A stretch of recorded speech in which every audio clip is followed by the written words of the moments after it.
Welcome to the Health Coach Nation podcast.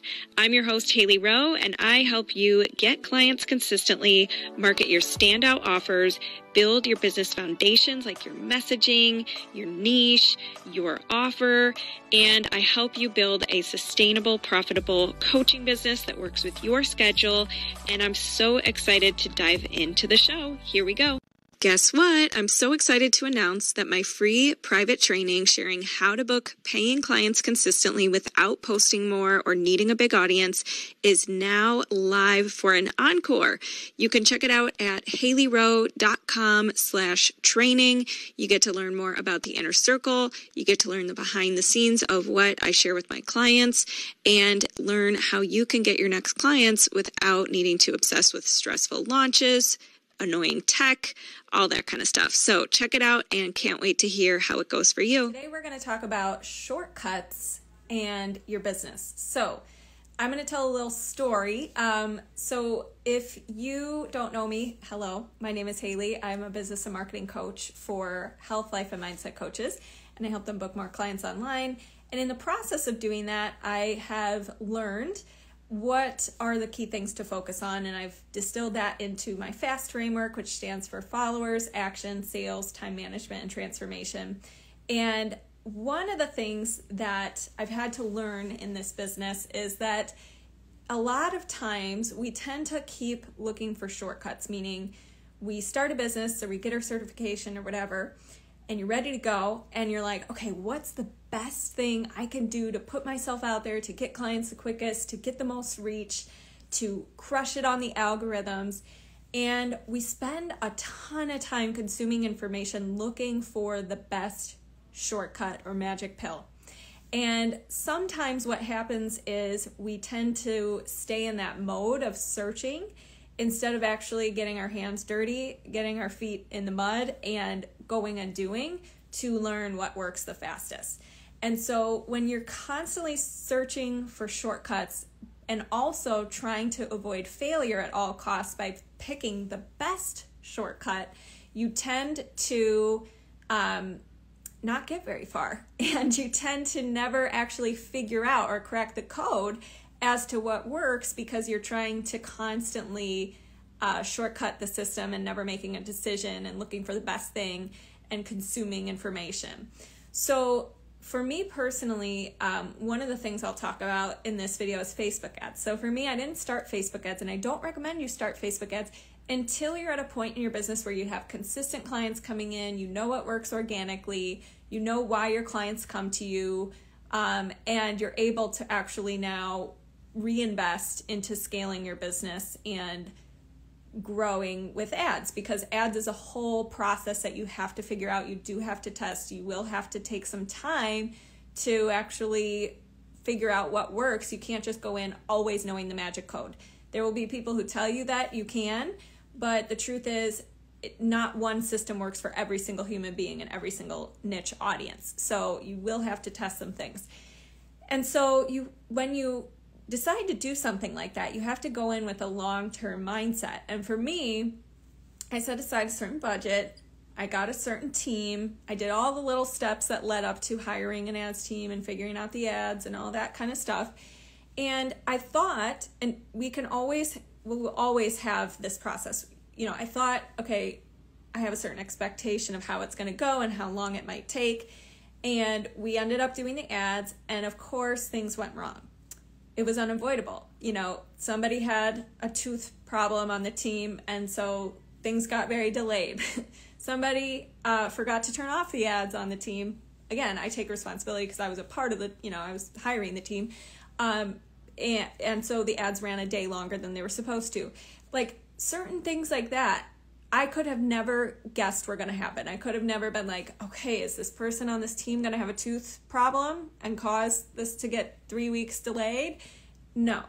But the point is, if I would have never gone through working with that team and actually done the process, I would have never learned or known, okay, maybe next time ask these certain questions when hiring the team, and or, learn XYZ skill, and or here's what worked with the ads and here's what didn't. I would have never gotten that insider information if I had still been looking for the best shortcut and trying different shortcuts, and if they didn't work fast enough on my watch, going to the next thing, which is what a lot of people do when they're starting a business, is like this shiny object syndrome of like, well, if it doesn't work within 2 days, I'm out. Versus you're actually costing yourself so much by doing that, because you're starting something and then ditching it, and starting something and then ditching it, and you're never getting the full evolution of a process that takes time to build, but once it's built, it is a process that works. So with the ads, I did get some clients from it, but it wasn't the amount I had expected and the time I had expected. And so I had to go back. I wasn't done. I didn't give up. I was like, okay, I have to go back and review what copy worked, what did my audience like better, what am I going to change for the next time. And there was still so much nurturing to do with the current leads I had brought in, to the point where a lot of them did end up signing up as clients, but just not in the time frame I had expected. So the reason I'm sharing this story with you is so that you know, if you're starting a coaching business, it's unavoidable to avoid failure. And you should actually want to keep moving forward and keep having fails, because there's a quote I heard recently from Ben Hardy. I don't know if it's his quote or somebody else's, and he was saying it. But the quote was, if I fail more than you, I win. And I really believe that's the truth. If you are in motion and you are picking a process to focus on, and you're going to see it through until it works, that's what creates winning processes in your business, growth, progress, lessons, data that you can then use to keep improving. And I also want to share a fail that most people would be like, oh my gosh, I want to avoid this at all costs. But I do these things so that I can tell my clients, hey guys, don't do this, or hey guys, this worked really well. I'm kind of like a guinea pig, because I want to do it before my clients so I can be like, hey, here's what I know.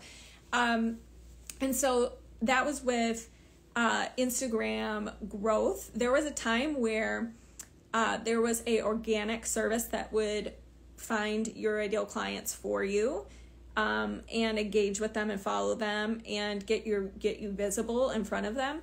And there was a time where that worked really, really well, and it did bring me a lot of people who joined my Facebook group or loved my podcast or ended up signing up as clients. And so naturally, when something's working, you always ask, how can I do more of that? Or how can I amplify that? Or how can I do it better?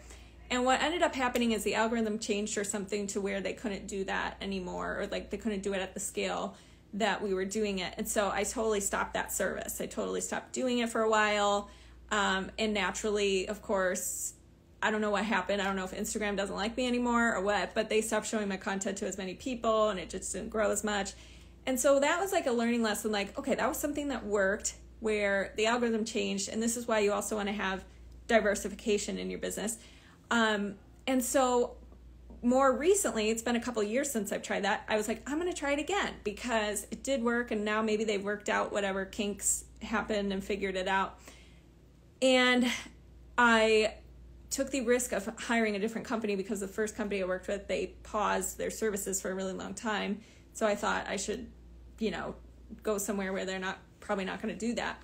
And it was a total mistake. It was like, they marketed it as one way, saying it's like real growth, healthy dose, human to and it was not. So it was like bots. So I immediately turned it off. I pivoted fast. But notice how I wouldn't have found that out, and I wouldn't have known to go to my next strategy if I didn't try that. And yes, sometimes there's cons to trying things too, because now I have these bots that liked my stuff, and I don't know if that's going to mess me up on Instagram or what. But the point is, now I'm like, okay, well, I need to find a different strategy or diversification thing or whatever. So yes, there will be cons to failing. Yes, it won't always be fun. Yes, you might be like, oops, maybe I should have tried it this way or done it this way. But what's a bigger regret is if you never try, and if you never actually chose something, and if you're still dabbling around. That's a bigger issue in my opinion. So I thought I'd just share this with you so that you know I'm a human too. I'm on the journey with you.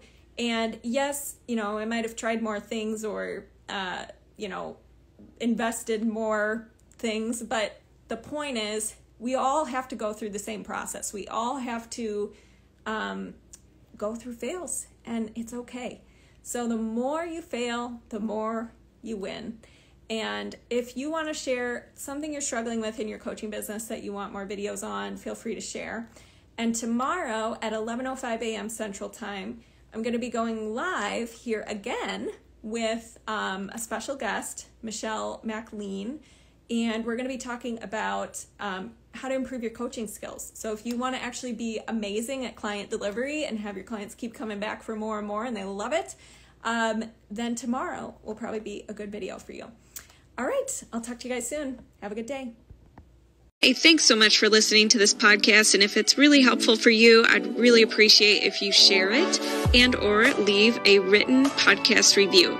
This tells the podcast sites that our show is useful and it will be promoted to more people that way. Thanks again.